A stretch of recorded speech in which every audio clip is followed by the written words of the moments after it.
Colt. I'm Colt. I just want to introduce myself. How are you?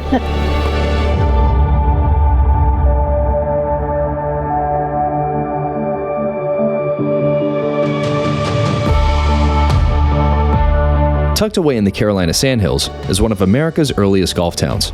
It has had over 120 years of experience in building golf courses. Southern Pines would be a great introduction for people of Ross's 19 teens and 20s style. And hosting the world travelers who play them. In our journey to Pinehurst, we spend the week paying respect to the champions, pioneers, and legends of the game while exploring parts of town with today's community leaders. That relationship between writers and golfers is hard to explain. Who are helping to shepherd the game for the next 120 years. There's something special about this game that it brings us together, the camaraderie piece, the competition, and that's what the VJ is all about. I got to do a little shepherding of my own. Come here, my children. Come to Papa. But quickly became the one needing direction. Sit. I give you 1.5 feet. You give me a couple feet extra. It's okay. We got a tough crowd out here today. We witnessed the excavation of long-lost ideas, tasted the local flavors. I grew up in Honolulu.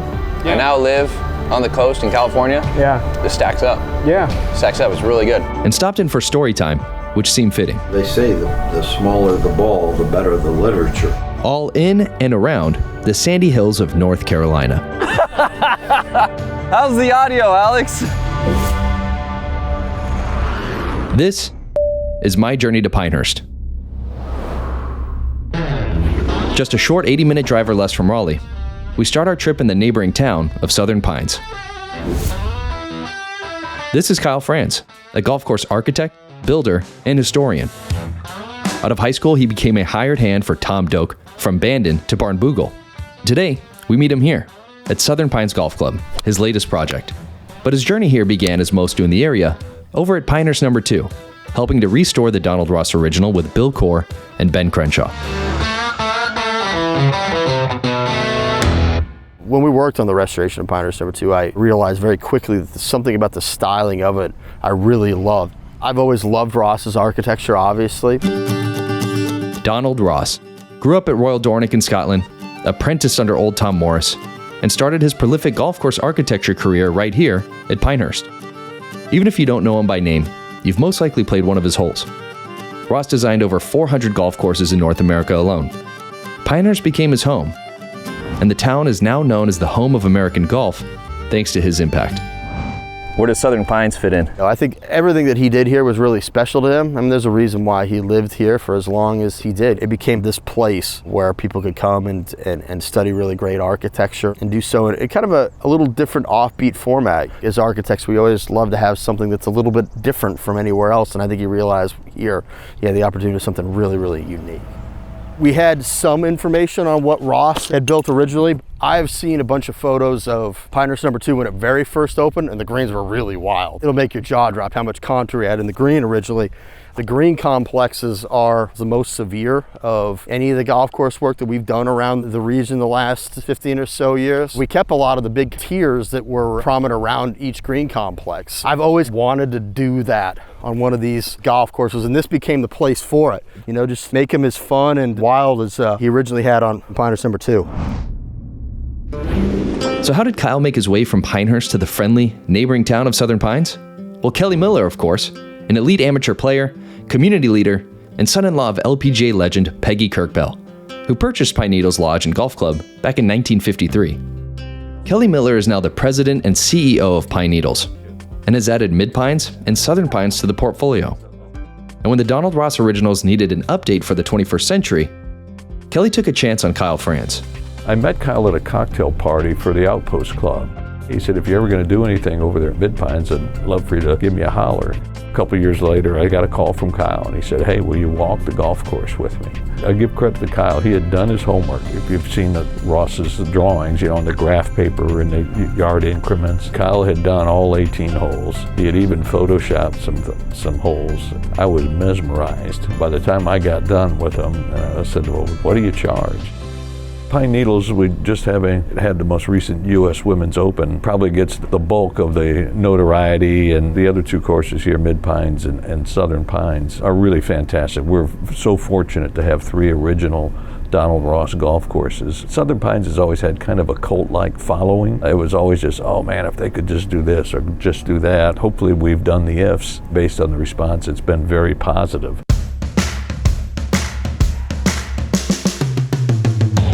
Routing for Southern Pines plays down across this big valley that runs all the way from the north end to the south and goes into the big ponds that are at the southern end of the property. That's really where this property separates itself, I think, from all the other great old ones. It has just this beautiful run of meadows and lakes through the center. I'm just gonna aim at the front right there and just try and skip it on down. This is kind of how Ross's game was designed to play. Oh yeah, that was So solid. yeah, that's old school architecture there for you. That's why they love to build with false fronts. It's funny because nowadays you'd think the false fronts means, oh, you got to fly it back, you know, and attack it from behind, Yep. which is also hard, and you can easily spin it off the front. You're saying false front pins up, you actually want to drive it up. Yeah, absolutely. Get it skipping up that thing. But we'll play, like you said, a little 1934 style. Yeah.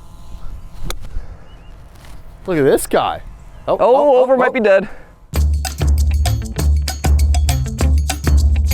Next up, we have the Lost Hole. It's an alternate golf hole that you can play out here. What Ross had, since the routing goes in a big, huge loop, is he had this extra alternate hole so that you could play 4 out on the first 4 holes of the golf course, then play this par 3, and then play the last 4 in. Franz put the Lost Hole back into play to create a shorter, alternate routing that many locals play in the late evenings. There's only one catch. The green is made of sand. Isn't that something that happened a lot in the early days of at least American golf, where there was like sand and oiled greens? Especially here in Pinehurst. And originally the greens in Pinehurst were sand, not having figured out how to do grass greens yet in the Carolinas. It's about a 90, 100 yarder, as I recall. All right, well, I've got one club in my rental set here that goes the distance. The 56. Good action. Big bounce. Look at this. Get back there. Good shot. Take it. Thank you. This is what early Pinehurst looked like right here. Putting off the sand green. Reading the sands. Feeling a little break to the right here. Come on, baby. Oh! Yes. Ooh! Sand green wins on my first go around. This hole looks wild. Yes. This is the showstopper here. Our hole-in-one par 4, number 11.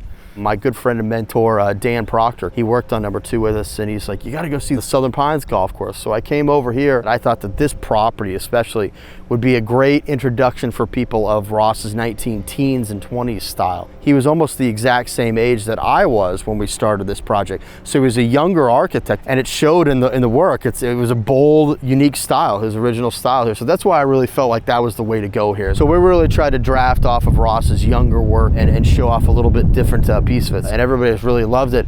And the only people that have ever questioned anything are just like, oh man, that's really bold out there. That's exactly what I want to hear. So keep them coming. One of the things we try to do with this hole is have a bunch of features out in the place where everybody was going to try and lay up and really make it to where it's very encouraging to go towards the green. You said drivable. You said Drivable, ace is yes. a possibility. Let's go down and play it from the next tee down there with this southeast wind. Let's see if we can't get a hole-in-one on tape. Give ourselves a chance at least.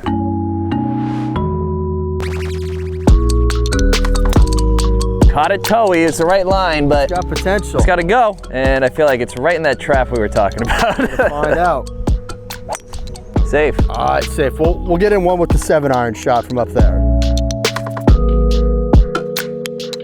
You got to admit, it's hard to keep a golf course the same over 100 years. Of course it's going to change. The environment starts growing over, the sand starts building up on the sides, and the greens start getting raised or lowered. So much can happen in 100 years that you actually need to change it. Things get changed. You know, you have a bad summer, a section of green dies, so they abandon that section. All kinds of things happen. 100 years is a long time.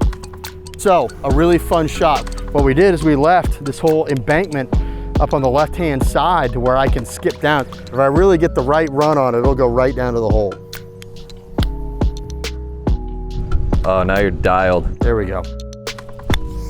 Look at this. Get up. Woo! All right, knock her in. Hey! There she is. Woo! Appreciate Stuff. it. That hole gets a little harder the closer you get. Yes, indeed. Yeah, it's sneakily very steep green. If Mr. Ross rocked up to the club today, what do you think he'd say? I think he'd be stunned at how far these guys are hitting the golf ball these days, but I think he would really enjoy and appreciate the meticulousness that we try to restore his work. After getting the chance to appreciate the work of Kyle and his crew at Southern Pines, we washed it all down with some local brew at nearby Southern Pines Brewing Company. Founded by veterans of the Airborne Special Forces who are headquartered at nearby Fort Bragg. Cheers. Cheers. The brewery is a solid spot if you like good people and ice-cold beverages. I'm the CEO, co-founder. It was started by myself and 2 other friends that we were all in the military together. The idea of doing something entrepreneurial we thought would be fun, and beer was just that catalyst we needed to jump out of the military into doing something like this. Did this start off in a bathtub? Because I feel like a lot of brewing companies do. We started brewing in my garage. We would brew about 4 or 5 nights a week in my house. We spent a year working on our Duck Cook Blonde Ale and our Manilaw IPA, which are our 2 biggest sellers. Does this still count as double fisting? Southern Pines is this awesome place of small local businesses, entrepreneurs, and a real big military community that just call this place home and enjoy it. How is beer made? I've seen it in a bathtub once. I have brewed with my cousin at a young age, I must admit. Enjoyed it. But how is beer actually made? So we mix grain in our mash tun over here, move it into the brew kettle, boil it, and then we put it into the whirlpool where we spin it out, helps clarify it, and put it in a fermenter to ferment. A lot of batches are in there, about 9 to 14 days. Filter it, put it into a tank to carbonate it, and then we can it or keg it. Washington, Oregon is where in the US almost all the hops are grown. When it gets dried and pelletized, a great way to kind of sample them is to take them in your hand. You're trying to expose all that stuff inside and warm up the oils. And you can start to smell and bring out all of that like just aroma in there. And it's a really fun way to be able to sample and just pull out the different aroma in there. Unreal. I don't even need to drink a beer now. I can just come home and just be like, just get a little hit of this and I'm good. Rooted in the community. What does that mean exactly? We wanted to represent our town and be a place our town could be so proud of. The name Southern Pines also just sounds like pine trees in the South. A lot of people even in North Carolina don't associate it with a town, and so it really worked neat from that standpoint. As we thought about what was most important to us and why we were starting a brewery, it was the community aspect of what breweries were, the places where people join and get together and have a beer. So when we came up with the slogan, Rooted in the Community, we really wanted that to be the focus of what we are and what we do. It's about creating and fostering community. I always like to say you could spell Southern Pines Brewing Company, Southern Pines apostrophe Brewing Company, because the town has really taken possession of us. We're like the town's brewery.